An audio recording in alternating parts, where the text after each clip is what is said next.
ಶ್ರೀ ಗುರುಗಣಪತಿಭ್ಯಾಂ ನಮಃ. ಶ್ರೀ ಶಾರದಾಂಬಾಯೇ ನಮಃ. ಎಲ್ಲ ನನ್ನ ಆತ್ಮೀಯ ವೀಕ್ಷಕ ಬಂಧುಗಳಿಗೆ ನಮಸ್ಕಾರ.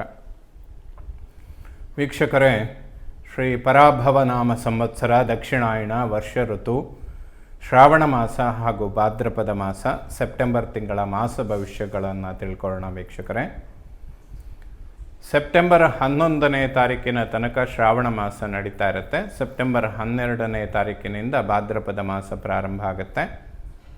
ಭಾದ್ರಪದ ಮಾಸದಲ್ಲಿ ವಿಶೇಷವಾಗಿ ಬರುವಂತಹ ಒಂದು ಪರ್ವಕಾಲ ಅಂತ ಹೇಳಿದರೆ ಸೆಪ್ಟೆಂಬರ್ 14ನೇ ತಾರೀಕು ಸ್ವರ್ಣಗೌರಿ ವ್ರತ ಹಾಗೂ ವರಸಿದ್ಧಿ ವಿನಾಯಕ ವ್ರತಾಚರಣೆ ಮಾಡುವಂತಹ ಪರ್ವಕಾಲ.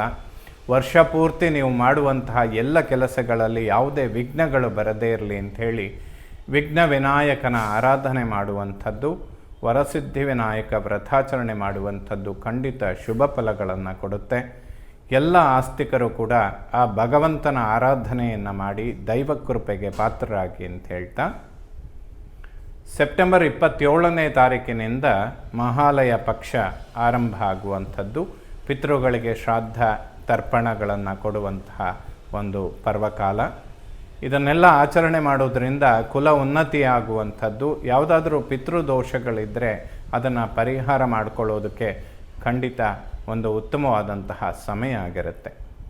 ಸೊ ವರ್ಷ ಪೂರ್ತಿ ಈ ಥರದ ಕುಟುಂಬಕ್ಕೆ ಸಂಬಂಧಪಟ್ಟಂತಹ ಯಾವುದೇ ನೆಗೆಟಿವ್ಗಳಿದ್ದರೆ ಅದನ್ನೆಲ್ಲ ಪರಿಹಾರ ಮಾಡ್ಕೊಳ್ಳೋಕ್ಕೆ ಅಂತ ವರ್ಷದಲ್ಲಿ ಬರುವಂತಹ ಒಂದು ಉತ್ತಮವಾದಂತಹ ಸಮಯಗಳು. ಈ ಸಮಯಗಳನ್ನು ಉಪಯೋಗಿಸ್ಕೊಂಡ್ರೆ ಖಂಡಿತ ಆ ದೋಷಗಳನ್ನು ಪರಿಹಾರ ಮಾಡಿಕೊಳ್ಳೋದಕ್ಕೆ ಸಾಧ್ಯ ಆಗುತ್ತೆ. ಇನ್ನು ಈ ಸೆಪ್ಟೆಂಬರ್ ತಿಂಗಳಲ್ಲಿ ಬದಲಾಗುವಂತಹ ಗ್ರಹಗಳನ್ನು ನೋಡೋದಾದರೆ, 2ನೇ ತಾರೀಕು ಶುಕ್ರ ತುಲಾರಾಶಿ ತನ್ನ ಸ್ವಕ್ಷೇತ್ರಕ್ಕೆ ಪ್ರವೇಶ ಮಾಡ್ತಾನೆ. ಸೆಪ್ಟೆಂಬರ್ 7ನೇ ತಾರೀಕು ಬುಧ ತನ್ನ ಉಚ್ಚ ಕ್ಷೇತ್ರವಾದಂತಹ ಕನ್ಯಾ ರಾಶಿಯನ್ನು ಪ್ರವೇಶ ಮಾಡ್ತಾನೆ.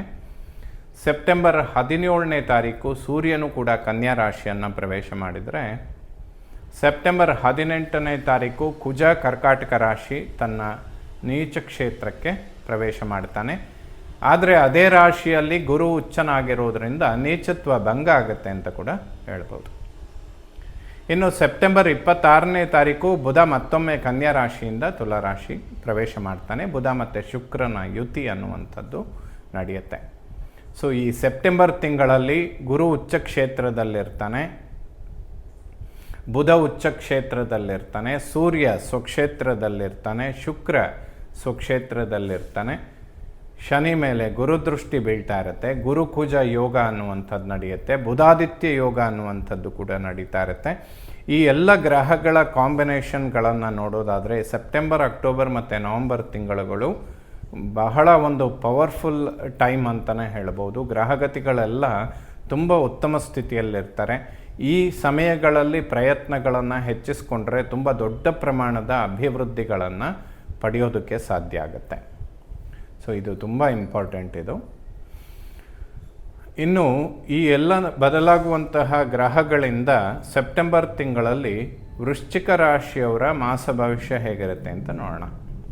ನೋಡಿ, ವೃಶ್ಚಿಕ ರಾಶಿಯವರಿಗೆ ಬಹಳ ಸಮಯದಿಂದ ಗುರುಬಲ ಅನ್ನುವಂಥದ್ದು ನಡೀತಾ ಇದೆ. ಪಂಚಮ ಶನಿಯಿಂದ ಏನೆಲ್ಲ ಹಿನ್ನಡೆಗಳಾಗ್ತಾ ಇದೆ ಅದನ್ನು ಮೀರಿ ಅಭಿವೃದ್ಧಿಗಳನ್ನು ವೃಶ್ಚಿಕ ರಾಶಿಯವರು ಎಕ್ಸ್ಪೆಕ್ಟ್ ಮಾಡ್ತಾನೇ ಇದ್ದೀರಾ ಕಳೆದ 3-4 ತಿಂಗಳಿಂದ. ಅದೆಲ್ಲದೂ ಕೂಡ ಸಕ್ಸಸ್ ಆಗುವಂತಹ ಸಮಯ. ನೋಡಿ, ವೃಶ್ಚಿಕ ರಾಶಿಯವರಿಗೆ ಬಹಳ ಒಂದು ಅದ್ಭುತವಾದಂತಹ ಮಾಸಗಳು ಇವೆಲ್ಲ. ಇಲ್ಲಿ ನೀವು ನೆಗೆಟಿವನ್ನು ನೋಡ್ತಾ ಇದ್ದೀರಾ ಅಂದರೆ ನಿಮ್ಮ ಮೂಲ ಜಾತಕವನ್ನು ವಿಮರ್ಶೆ ಮಾಡಿಕೊಳ್ಳುವಂಥದ್ದು ಅತ್ಯಂತ ಅವಶ್ಯಕವಾಗುತ್ತೆ. ಯಾಕೆಂತ ಹೇಳಿದರೆ 9ನೇ ಮನೆಯಲ್ಲಿ ಗುರುಕುಜ ಯೋಗ, ನೀಚಭಂಗ ರಾಜಯೋಗ, ಏಕಾದಶ ಲಾಭಸ್ಥಾನದಲ್ಲಿ ಬುಧಾದಿತ್ಯ ಯೋಗ, ಪಂಚಮದಲ್ಲಿರುವ ಶನಿಯ ಮೇಲೆ ಗುರುದೃಷ್ಟಿ, ಈ ಥರದ ಎಲ್ಲ ಕಾಂಬಿನೇಷನ್ಗಳು ವೃಶ್ಚಿಕ ರಾಶಿಯವರಿಗೆ ತುಂಬ ದೊಡ್ಡ ಪ್ರಮಾಣದ ಅಭಿವೃದ್ಧಿಗಳನ್ನು ಕೊಡುವಂತಹ ಸ್ಥಿತಿಯಲ್ಲಿದೆ. ಖಂಡಿತ ಪ್ರಯತ್ನ ಮಾಡಿ. ಆರೋಗ್ಯದ ವಿಚಾರಗಳಿಗೆ ಯಾವುದೇ ಸಮಸ್ಯೆಗಳಿಲ್ಲ. ವಾಹನಕ್ಕೆ ಸಂಬಂಧಪಟ್ಟಂತೆ ಸಣ್ಣ ಪುಟ್ಟ ಕಂಟಕಗಳಿದ್ದಾವೆ, ಇದನ್ನು ಅವಾಯ್ಡ್ ಮಾಡ್ಕೊಳ್ಳಿ. ಅಂದರೆ ವಾಹನ ಚಾಲನೆ ಮಾಡುವಂತಹ ಸಮಯಗಳಲ್ಲಿ ಸ್ವಲ್ಪ ಮುನ್ನೆಚ್ಚರಿಕೆಗಳನ್ನು ತೆಗೆದುಕೊಳ್ಳುವಂಥದ್ದು ಅತ್ಯಂತ ಅವಶ್ಯಕ. ಯಾಕೆಂದರೆ 4th ಹೌಸಲ್ಲಿ ರಾಹು ಇದ್ದಾನೆ, ಅವನ ಮೇಲೆ ಕುಜನ ದೃಷ್ಟಿ ಅನ್ನುವಂಥದ್ದು ಬೀಳುತ್ತೆ. ಯಾವಾಗಿಂದ ಸೆಪ್ಟೆಂಬರ್ 18ನೇ ತಾರೀಕಿನ ನಂತರದಿಂದ 1.5-2 ತಿಂಗಳ ಕಾಲ ವೃಶ್ಚಿಕ ರಾಶಿಯವರು ವಾಹನದ ವಿಚಾರಗಳಲ್ಲಿ ತುಂಬ ಮುನ್ನೆಚ್ಚರಿಕೆಗಳನ್ನು ತೆಗೆದುಕೊಳ್ಳಬೇಕು. ಲಗ್ನ ರಾಶಿಯ ಮೇಲೆ ಗುರುದೃಷ್ಟಿ ಇದೆ. ಲಗ್ನ ರಾಶಿಯ ಅಧಿಪತಿಯಾದಂತಹ ಕುಜನು ಕೂಡ ಗುರುಯುತಿಯಲ್ಲಿದ್ದಾನೆ. ನೀಚಭಂಗ ರಾಜಯೋಗ, ಗುರುಕುಜ ಯೋಗ ಇವೆಲ್ಲದೂ ಕೂಡ ಉತ್ತಮ ಸ್ಥಿತಿಯಲ್ಲಿದೆ. ಇವೆಲ್ಲದರ ನಡುವೆನೂ ಕೂಡ ವಾಹನದ ವಿಚಾರದಲ್ಲಿ ವೃಶ್ಚಿಕ ರಾಶಿಯವರು ಸ್ವಲ್ಪ ಮುನ್ನೆಚ್ಚರಿಕೆಗಳನ್ನು ತೆಗೆದುಕೊಳ್ಬೇಕು. ಕುಟುಂಬದಲ್ಲಿ ಸೌಖ್ಯ ನೆಮ್ಮದಿಗಳನ್ನು ಕಾಣ್ತೀರಾ.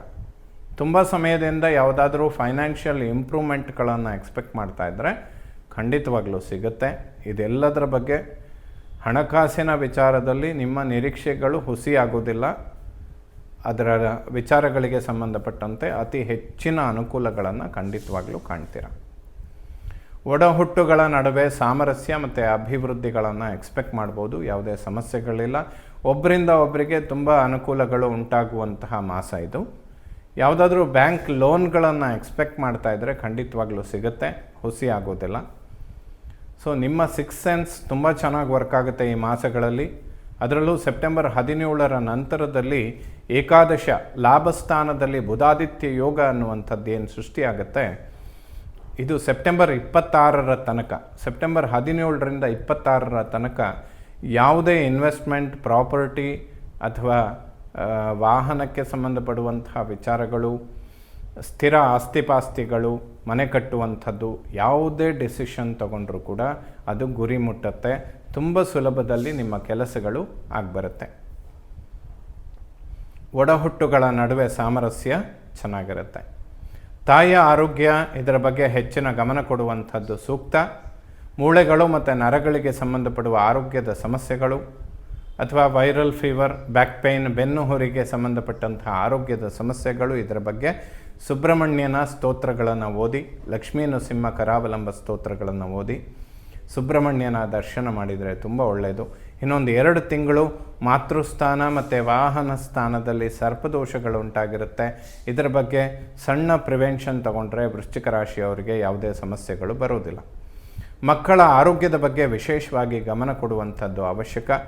ಮಕ್ಕಳ ವಿದ್ಯಾಭ್ಯಾಸದ ಬಗ್ಗೆನೂ ಕೂಡ ಹೆಚ್ಚಿನ ಗಮನ ಕೊಡಿ. ಏಕೆಂದರೆ ಪಂಚಮಾರಿಷ್ಟ, ಪಂಚಮದಲ್ಲಿ ಪಾಪಗ್ರಹಗಳ ಸಂಚಾರ ಮಾಡಿದರೆ ಅರಿಷ್ಟ ಅಂತ ಹೇಳಿದ್ದಾರೆ.